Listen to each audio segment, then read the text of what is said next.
हुन्छ। वचनको समयमा यहाँहरू सबैजनालाई प्रभु येशू ख्रिस्टको नाममा न्यानो अभिवादन अनि जय मसीह।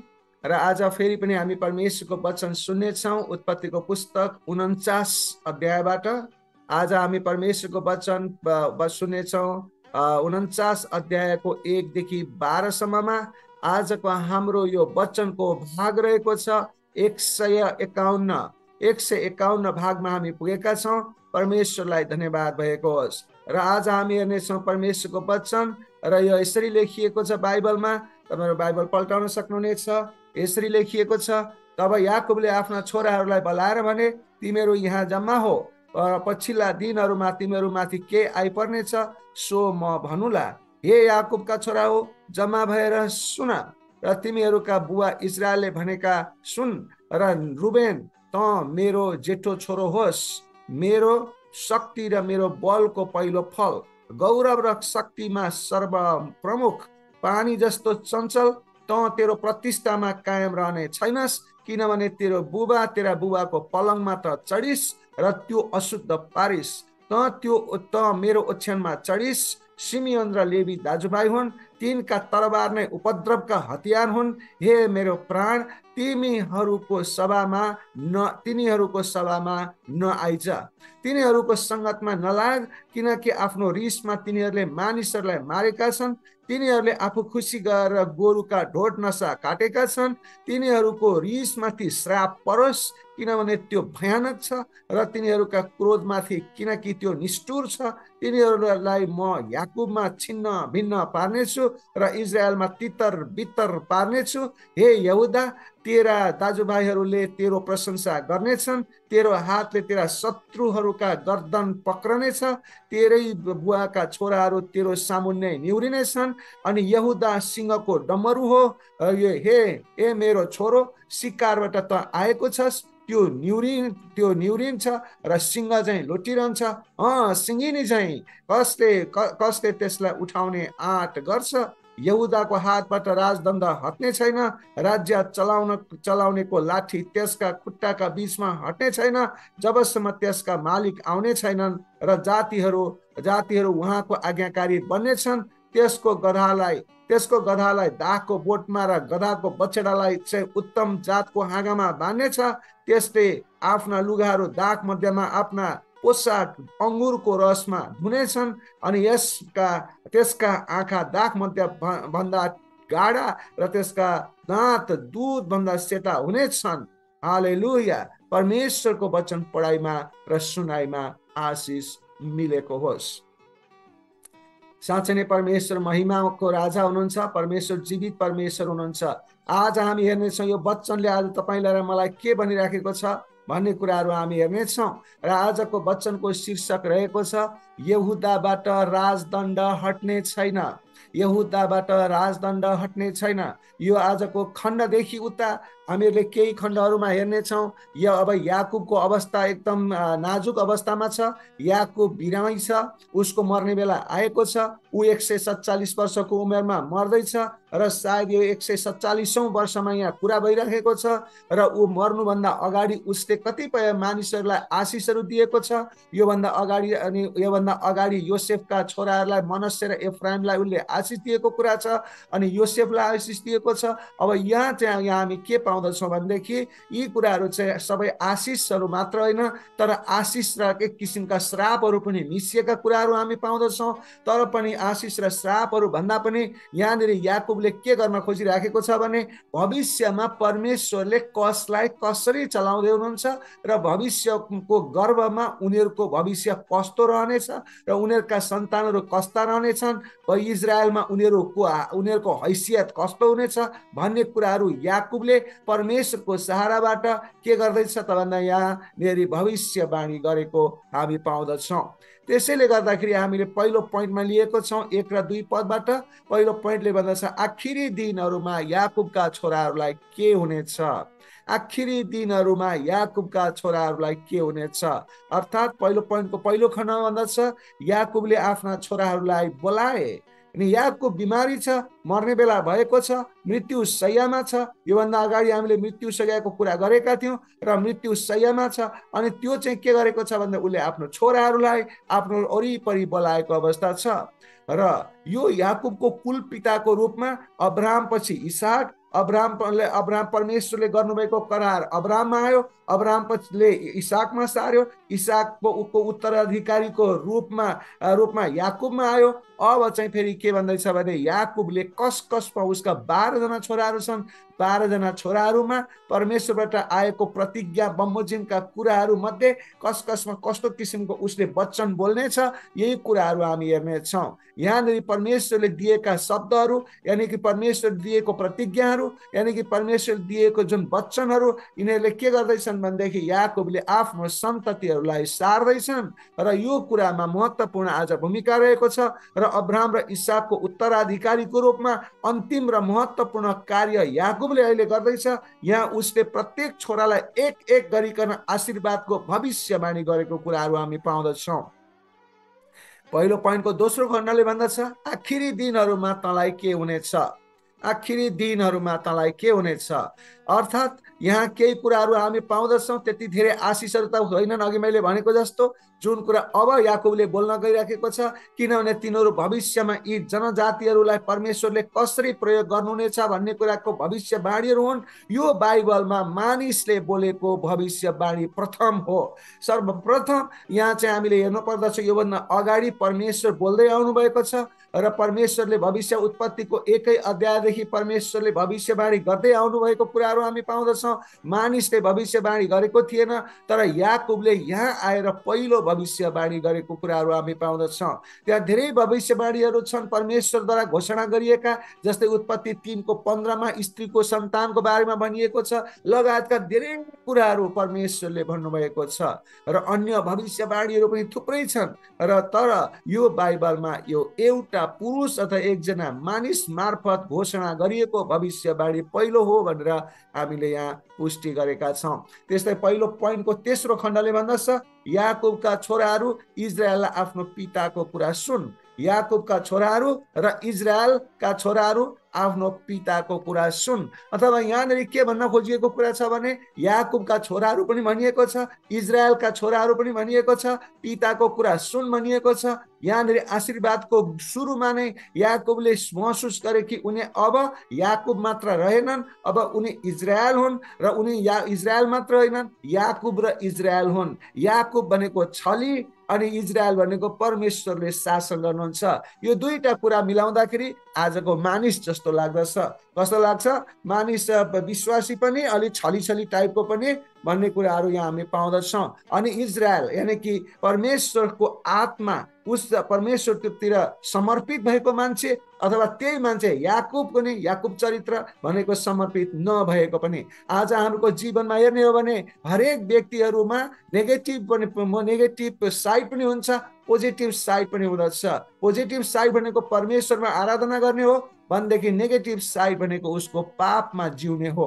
त्यसकारणले गर्दा यहाँ याकुबले महसुस गरेको छ, म अब याकुब मात्र होइन, म इजरायल पनि हुँ, म दुवै हुँ, म संसारमा पनि जिइरहेको छु तर म आत्मिक पनि हुँ भन्ने कुराहरू उसले महसुस गरेको छ। र उसका छोराहरू, प्रत्येकका छोराहरू, ऊ याकुबका छोराहरू पनि तिनै हुन्, इजरायलका छोराहरू पनि तिनै हुन्। त्यसकारण तिमीहरू याकुबको कुरा सुन भनेपछि सांसारिक तौर तवरले भनेका कुराहरू पनि सुन, आत्मिक तौर तवरले भनेका कुराहरू पनि सुन।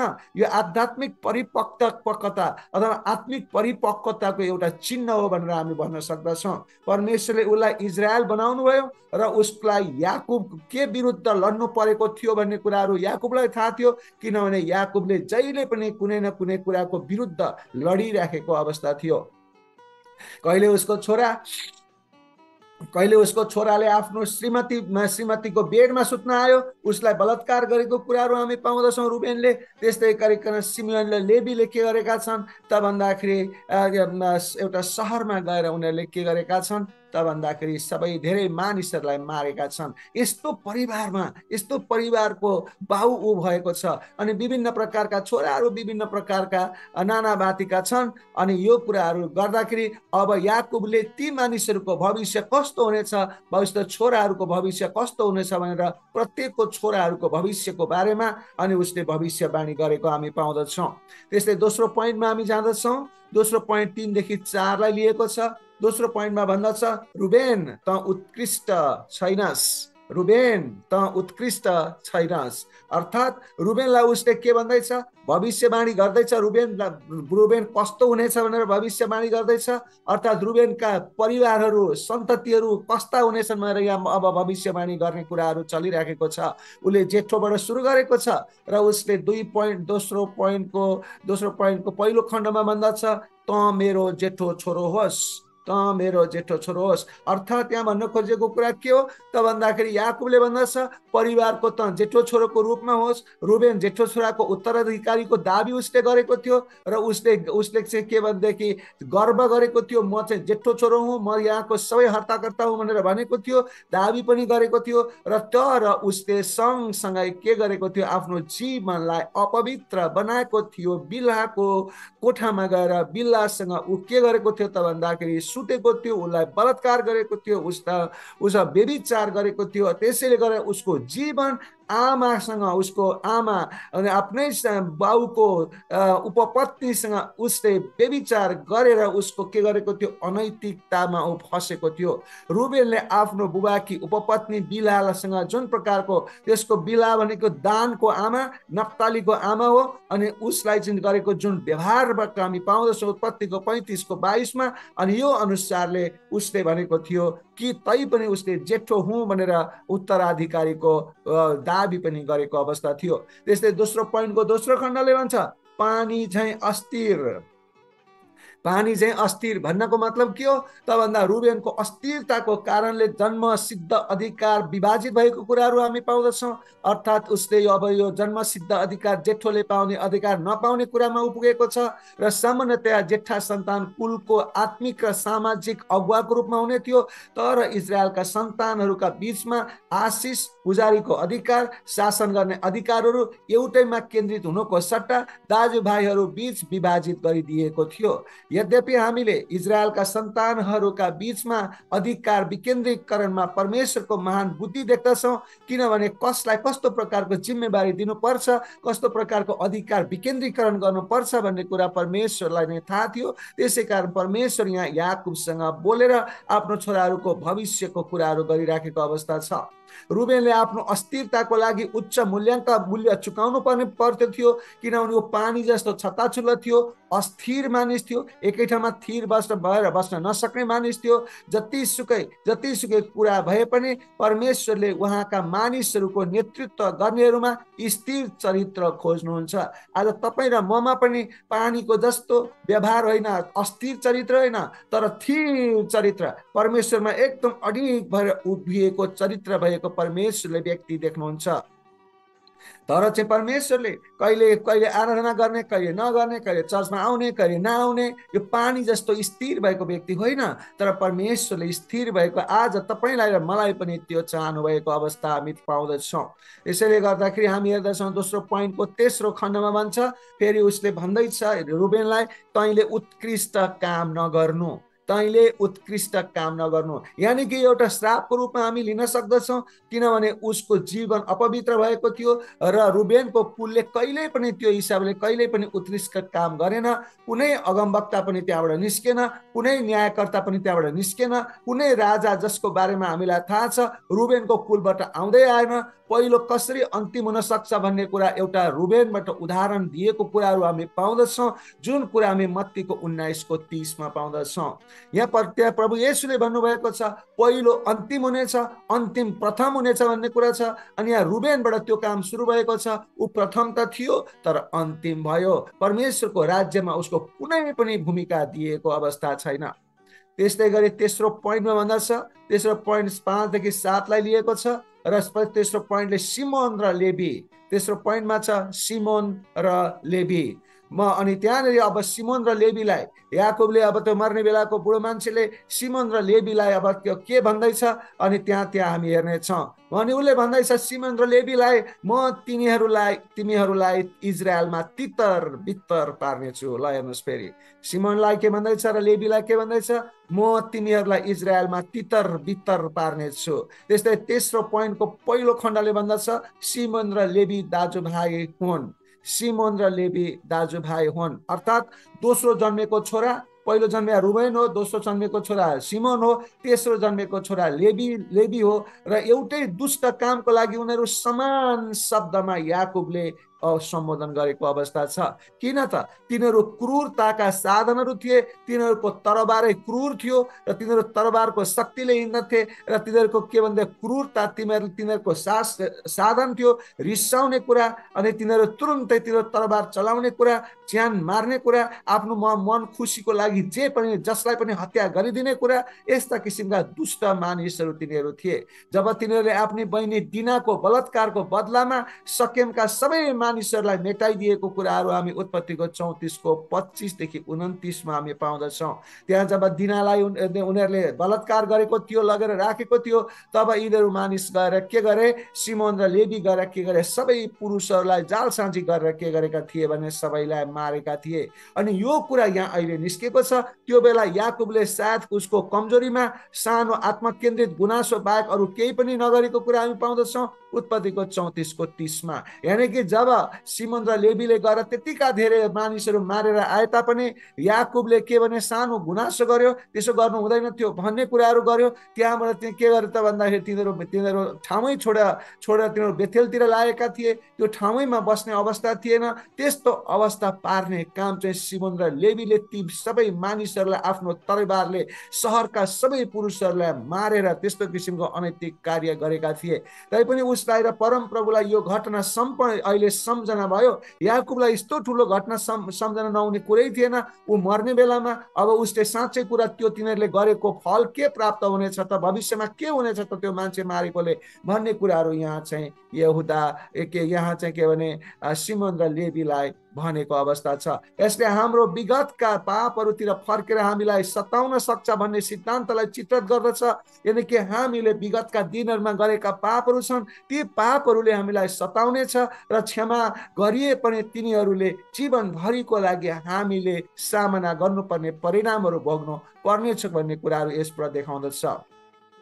अर्थात् हामीले हेर्दछौँ दाउदले पनि के गरेको थियो त भन्दाखेरि आफ्नै सिपाहीको श्रीमतीलाई के गरेको थियो, ल्याएको थियो। अनि त्यसको कारणले गर्दा ऊ जिन्दगी भर पछुताउ गरे गर्नु परेको थियो। परमेश्वरले त क्षमा त दिनुभयो, तर त्यसको परिणामले उसलाई जिन्दगी भर पछ्याइरहेको सताइरहेको अवस्था थियो। त्यसैले हामीले गरेका विगतमा गरेका पापहरूका परिणामहरूले हामीलाई पछ्याइरहनेछन्। परमेश्वरले हामीलाई क्षमा गरे तापनि ती परिणामहरूले हामीलाई पछ्याइरहनेछन् भन्ने कुराहरू हामी पाउँदछौँ। त्यसै तेस्रो पोइन्टको दोस्रो खण्डले भन्दछ तिनीहरूको क्रोध श्रापित होस् किनभने यो भयङ्कर छ।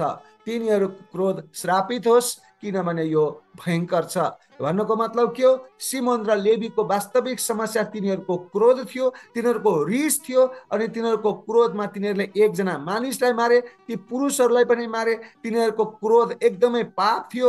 तिनीहरूले के भनेदेखि आत्मा इच्छामा जरा गाडिएको क्रोध थियो। तिनीहरूको सो इच्छामा तिनीहरूले गोरुलाई पनि दुःख दिइकन मारे। तिनीहरूले आफ्नो इच्छा पर्यो भन्दैमा, कसैसँग रिस उठो भन्दैमा तरबार निकाल्ने, गोरुको पुच्छर काटिदिने, खुट्टा काटिदिने, कान काटिदिने, आधा गर्दन काटिदिने, भुँडी झिक्दिने जिउँदैमा। अनि यस्तो किसिमको कामहरू उनीहरूले यस्तो अपवित्र कामहरू पनि गर्दथे। त्यति मात्र होइन, उनीहरूले मान्छेलाई पनि गिर्दिने कामहरू गर्दथे। त्यस्ता किसिमका अहिले हामी हेर्ने भने डन भन्छौँ नि, डनका पनि डन थिए तिनीहरू। अनि त्यसले गर्दाखेरि उसलाई चाहिँ त्यो प्रकारको काम गरेको हुनाले अब उनीहरूको जिन्दगीमा उनीहरूको शाखा सन्तानमा कस्तो हुनेछ भन्ने कुराको भविष्यवाणी परमेश्वरले याकुबको तर्फबाट, याकुब मार्फतबाट गर्दै हुनुहुन्छ। बाइबलले के भन्दछ? बाइबलले हामीलाई के भन्छ त भन्दा नरिसाउ भन्दैन, बाइबलले भन्दछ ईश्वरीय क्रोध भन्दछ। एउटा ईश्वरीय क्रोध हुँदछ, एउटा अधर्मी क्रोध हुँदछ। ईश्वरीय क्रोध भनेको के हो त भन्दा रिसाउ तर पाप नगर भन्ने कुरा एफिसी 4:26 भन्दछ। र अधर्मी क्रोध भनेको शैतानिक क्रोध हो। अधर्मी क्रोध भनेको के हो? सतै तितोपना, सबै क्रोधका कुराहरूले उनीहरू के गर्छ भनेदेखि त्यहाँ चाहिँ क्रोधले, अधर्मी क्रोधले मानिसहरूलाई के गर्छ? पाप गर्न पट्टी लगाउँदछ भन्ने कुरा एफिसी 4:31 बताउँदछ। अक्सर एक ईश्वरीय धार्मिक क्रोध, एक अधर्मिक क्रोध बीचको भिन्नता के हो त भन्दा आत्म इच्छाको कुरा हो। आत्मामा इच्छा भयो भने, तपाईँको इच्छा भयो भने गोरुको नस पनि काटिदिने, गोरुको खुट्टा पनि काटिदिने, अनि त्यसपछि गोरुको भुँडी पनि झिकिदिने, गोरुको कान पनि काटिदिने, जेसुकै गर्ने, मान्छेलाई नै त्यस्तो दुःख दिने तपाईँको इच्छा भयो भन्दैमा, तपाईँलाई रमाइलो लाग्छ भन्दैमा, यसले चाहिँ के गर्छ भनेदेखि एउटा अधर्मी क्रोध, शैतानिक क्रोध यसरी देखिएको हुँदछ। यसरी हामीलाई यो बताइएको छ कि क्रोध गर्न त गर्नु, तर क्रोध गरिसकेपछि पाप नगर्नु भनेर चाहिँ हामीलाई सिकाइएको छ। किनभने मान्छेको क्रोध हुँदछ, प्रभु येशूलाई पनि क्रोध आएको थियो, परमेश्वर पितालाई पनि क्रोध आएको थियो, तर ती सबै अधर्मी होइन कि ईश्वरीय क्रोधहरू थिए, तिनीहरू कुनै उद्देश्यको लागि गरिएका कामहरू थिए। तेस्रो पोइन्टको तेस्रो खण्डले भन्दछ, म तिनीहरूलाई इस्राएलमा तितर बितर पार्नेछु। म तिनीहरूलाई इस्राएलमा तितर बितर पार्नेछु।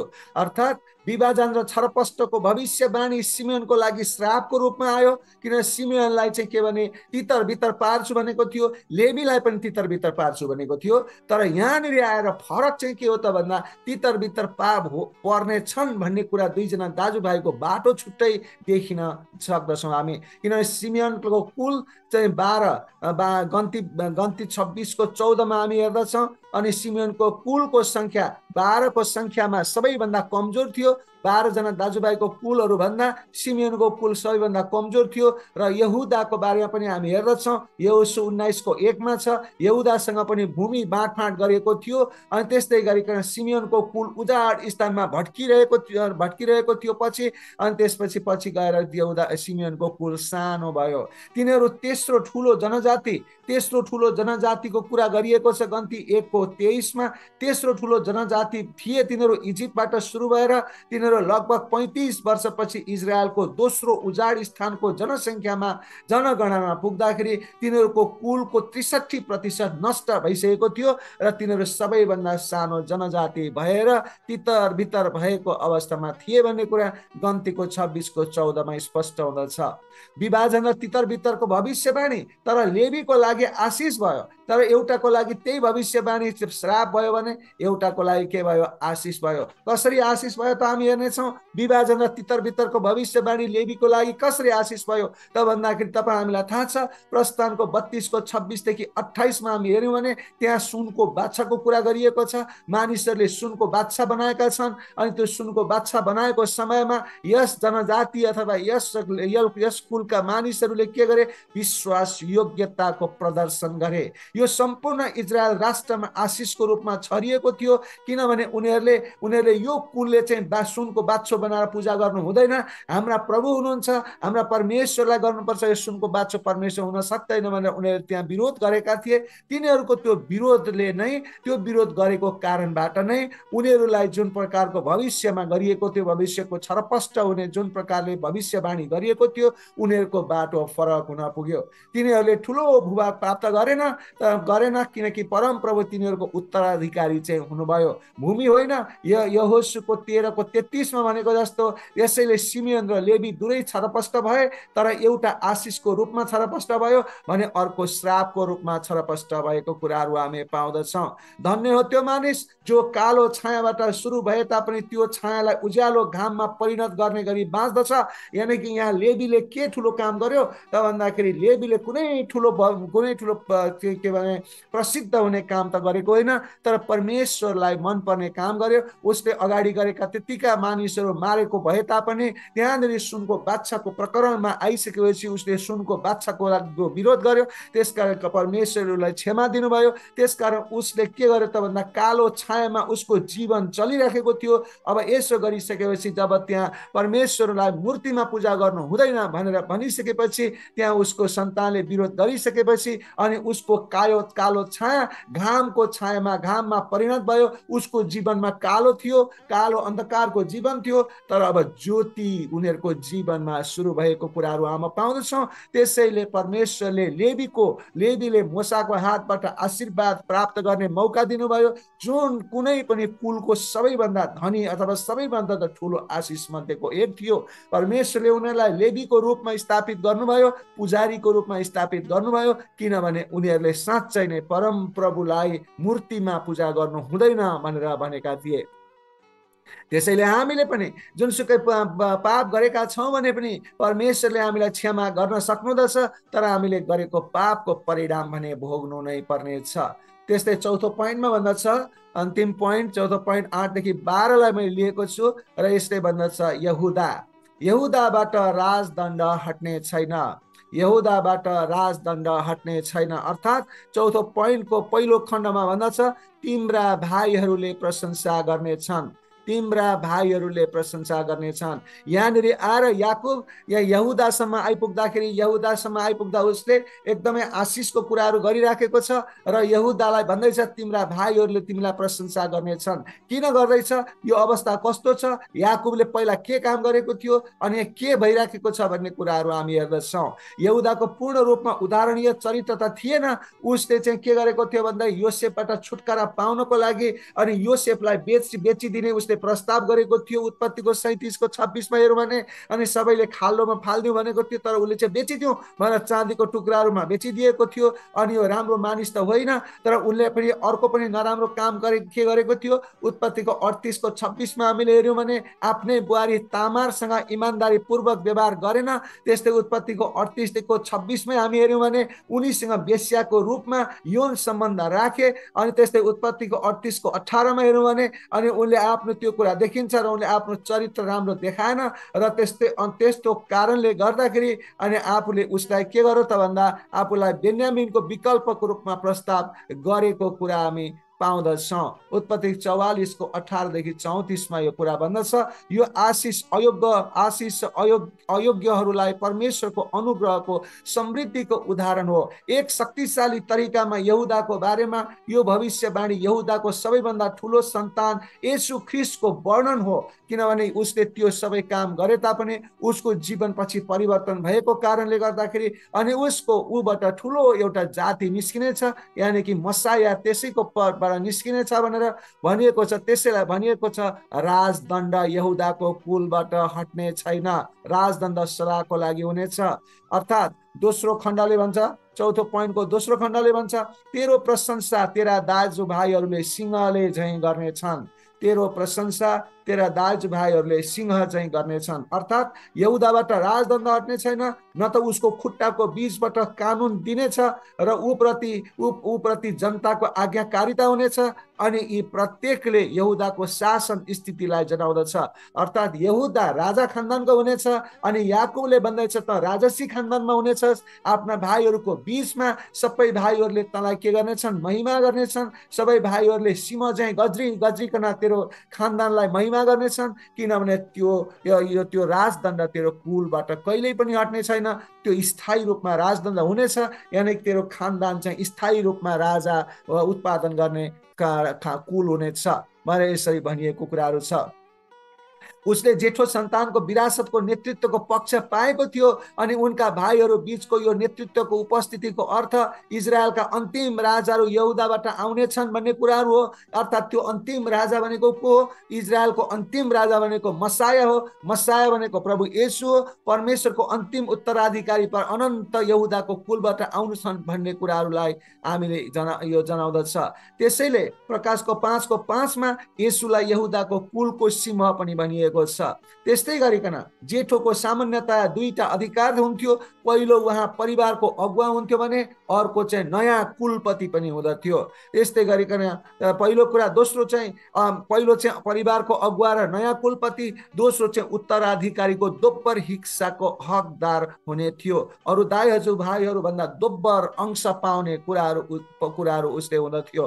त्यस्तै गरिकन त्यहाँनिर यो कसले पायो त भन्दाखेरि उसले यहुदाको कुललाई यस्तो किसिमको आशिष प्राप्त भयो कि भविष्यमा यही कुलबाट यस्तो राजा आउनेछ जुन राजा कहिले पनि मर्ने छैन, जुन राजाको राजदण्ड कहिले पनि हट्ने छैन भनेर मसायातिरलाई सङ्केत गरिरहेको अवस्था छ। त्यस्तै गरी चौथो पोइन्टको तेस्रो खण्डले भन्दछ सिलो नआउन्जेल। सिलो नआउन्जेल अर्थात् नेतृत्वको भविष्यवाणीले यहुदाको राजाहरूको पहिलो वंशको दाउदको शासनकाललाई पुरा गर्नलाई हामीले हेर्यौँ भनेदेखि लगभग 640 वर्ष लागेको थियो। भविष्यवाणी पुरा हुनको लागि, त्यो सियोल आउनको लागि के कति समय लागेको थियो? 1600 वर्ष लागेको थियो। जब याकुबले त्यसरी आशीर्वाद दिएको 1600 वर्षपछि मात्रै के भयो त भन्दाखेरि चाहिँ सियोलको आउने कुराहरू भएको थियो। त्यो भविष्यवाणी पुरा भएको थियो। त्यो सियोल भनेको के हो? भविष्यवाणी पूर्ण रूपमा येशूमा पुरा हुने भन्ने कुरा हो। अनि सियोलको अर्थ थियो, येशूलाई सियोल भनिन्छ, जुन नामको अर्थ हो यो जसको अधिकार हो वा यो जसको हो वा जुन मसीहको बारेमा कुरा गर्न पुरानो रूपमा बुझिएको उपाधि हो। अर्थात् सियोल भन्नाले प्रभु येशू हो, सियोल भनेको मसाया हो, सियोल भनेको उच्च अधिकारी हो, सियोल भनेको सबैभन्दा धेरै अधिकार पाएको व्यक्ति हो, सियोल भनेको कहिल्यै पनि नहट्ने राजा हो भनेर यसरी बुझिएको कुराहरू हामी पाउँदछौँ। अनि यहाँनिर हामीले हेर्दाखेरि दाउददेखि हेरोदसम्म हामीले हेऱ्यौँ भने यहुदाको एउटा राजकुमार, इजरायलको प्रमुख थिए र कैदमा पनि दानियल पनि थिए। सिलो नआउन्जेल इजरायलले यो राजदण्ड राख्नेछ भन्ने प्रतिज्ञा गरिएको थियो। त्यो राजदण्ड चाहिँ कहाँ थियो त भन्दाखेरि इजरायलको राजासँग थियो। त्यो राजदण्ड कहिले पनि हट्ने छैन, जब सियोल आउनेछ तब मात्रै हट्नेछ भनिएको थियो। यस अवधिमा तिनीहरूको के भनेदेखि तिनीहरूका विदेशी मालिकहरूको अधीनमा पनि इजरायलसँग स्वशासनको सीमित अधिकार थियो, जुन AD 7 सम्म रह्यो। र त्यस समयमा AD 7 सम्म हामीले हेर्ने हो भने त्यस समयमा हेरोद र रोमीहरूको अधीनमा इजरायल परिसकेको थियो। तिनीहरूको के भनेदेखि मृत्युदण्डको अधिकार, तिनीहरूको आत्मशासनको एउटा सानो र बाँकी रहेको तत्त्व खोसिएको थियो। भन्नुको मतलब तिनीहरूको अधिकार त्यहाँसम्म आइसकेपछि खोसिएको थियो। अर्थात् AD 7 सम्म आइसक्दाखेरि इजरायलमा भएको जुन प्रकारको अघि भनिएको राजदण्ड थियो त्यो राजदण्ड खोसिसकिएको अवस्था थियो। र त्यस बेला इजरायलका रब्बीहरूले अपूर्ण अर्थ धर्मशास्त्रको विपत्ति मानेका थिए, किनभने एकातिर राजदण्ड कहिल्यै पनि खोसिने छैन, सिलो नआउन्जेल राजदण्ड खोसिने छैन, हट्ने छैन भनेको थियो राजाबाट, इजरायलको राजदण्डबाट त्यो हट्ने छैन भनेको थियो। तर सियोल नआइकन हट्यो भनेर यहाँ चाहिँ रब्बीहरूले यानि कि त्यहाँका पण्डितहरूले, त्यहाँका फारसी शास्त्रीहरूले त्यो कुरा गरेका थिए। तर देखिन्छ राजदण्डको अन्तिम टुक्रा यहुदाबाट बितिसकेको थियो। त्यहाँबाट मसियालाई उनीहरूले देखेनन्, किनभने AD 7 मा मसिया आइसक्नु भएको थियो, येशू आइसक्नु भएको थियो। त्यसो येशू आइसकेको कारणले गर्दाखेरि त्यो राजदण्ड हटेको थियो। तर मानिसले येशूलाई चिनेनन्, यो सियोल हो भन्ने कुरा उनीहरूले चिनेनन्। तर राजदण्ड मात्रै हटेको कुरा देखे। अनि यहाँ चाहिँ धर्मशास्त्रमा लेखिएको कुरा अपवित्र, धर्मशास्त्रमा लेखिएको कुरा अपुगेन भनेर उनीहरूले त्यहाँ चाहिँ वाद विवाद गरेको अवस्था थियो। तर के भनेदेखि त्यो धर्मशास्त्रमा लेखिएको कुरा पुगिसकेको थियो। तर उनीहरूले येशू सियोलको रूपमा आउनु भएको थियो, तर उनीहरूले नचिनेको कारणले गर्दाखेरि उनीहरूले त्यसो भनेका थिए। र यहाँ हामी हेर्दछौँ पक्कै पनि येशू त्यति बेला जीवित हुनुहुन्थ्यो। सायद यो वर्ष थियो जहाँ 12 वर्षको उहाँ येशू हुनुहुन्थ्यो। उहाँको समयमा विद्वानहरूसँग मन्दिरमा परमेश्वरको वचनको बारेमा छलफल गर्दै हुनुहुन्थ्यो। सायद उहाँले तिनीहरूलाई यही मुद्दाको बारेमा बुझाउने काम पनि गर्नुभएको थियो। त्यसैले गर्दा यहाँनिर भनिएको छ तेरो कुलबाट के हट्ने छैन त भन्दा राजदण्ड हट्ने छैन भनेर भनिएको छ। कहिले चाहिँ हट्ने छैन अथवा कहिले चाहिँ हट्ने छ त भन्दा सियोल नआइकन हट्ने छैन। सियोल नआइकन हट्ने छैन भनिसकेपछि यहाँनिर आएर मानिसहरूले सिलो नआइकन हट्ने छैन भनेको छ। अनि यहाँनिर आएर के भनेदेखि अनि प्रभु येशू जन्मेर पनि 12 वर्षको हुँदासम्म चाहिँ मानिसहरूलाई सिकाउँदै हुनुहुन्थ्यो। त्यो बेलासम्ममा त्यो चाहिँ राजदण्ड हटिसकेको थियो, किनभने सिलो आइसक्नु भएको थियो। त्यसैले चौथो पोइन्टको चौथो खण्डमा भन्दछ, उसको गधालाई दाहको बोटमा बाँध्ने। उसको गधालाई दाहको बोटमा बाँध्ने भनेको अर्थ के हो त? उसको गधालाई दाहको बोटमा बाँध्ने भनिएको छ। यसको अर्थ हो यो आशिषमा यहुदाको भौतिक प्रशस्तताको बारेमा कुरा गरिएको छ। भनेको मतलब यहुदा एकदम धनी हुनेछ, प्रशस्त मात्रामा उसलाई दाहको बोटहरू हुनेछ, अनि दाहको बोटमा गधा बाँधिएको भन्नुको मतलब के हो? त्यो आफ्नो बनाइएको छ, धेरै दाहका बोटहरू हुनेछन्, अनि यसरी वर्णन गरिएको छ। यहुदाको ठुलो भूमि हुनेछ भनेर भनिएको छ, अनि यसरी उसले दाग मध्य उत्पादन गर्ने देश पनि हुनेछ भनेर यसरी भनिएको छ। त्यस कारणले आजको वचनबाट हामी के कुरा सिक्न सक्दछौँ त भन्दाखेरि परमेश्वरले तपाईँलाई र मलाई जुन प्रकारले प्रयोग गर्न चाहनुहुन्छ त्यो प्रकारले प्रयोग गर्नलाई उहाँलाई कसैले पनि रोक्न सक्दैन, र उहाँले चाहनुभएका मानिसहरूबाट भविष्यवाणी पनि गर्न सक्नुहुन्छ। तर पनि जसले पाप गरेको छ त्यो पापको परिणाम भोग्नै पर्छ। तर पनि जुन पाप गरेको भए तापनि परमेश्वरले क्षमा दिनुहुन्छ परमेश्वरमा आएपछि, अनि परमेश्वरले नयाँ काम दिनुहुन्छ जसरी लेवीलाई दिनुभएको छ।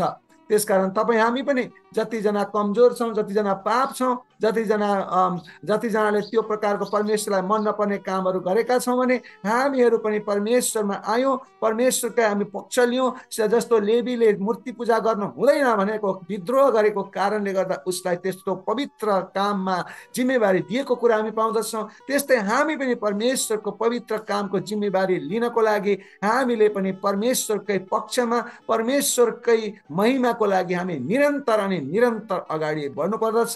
परमेश्वरले सबैलाई आशिष दिनुहुनेछ। परमेश्वरलाई धन्यवाद भएको होस् आजको वचनबाट। आज साँच्चै नै परमेश्वरले आजको वचनबाट हामीलाई प्रकाश दिनुभएको छ कसरी जीवन जिउनुपर्छ भनेर, र परमेश्वरलाई धन्यवाद भएको होस्। तपाईँहरूले पनि ध्यान दिएर वचन सुन्नुभएकोमा तपाईँहरूलाई पनि धन्यवाद दिन्छु। सबैलाई जय मसीह। God bless you.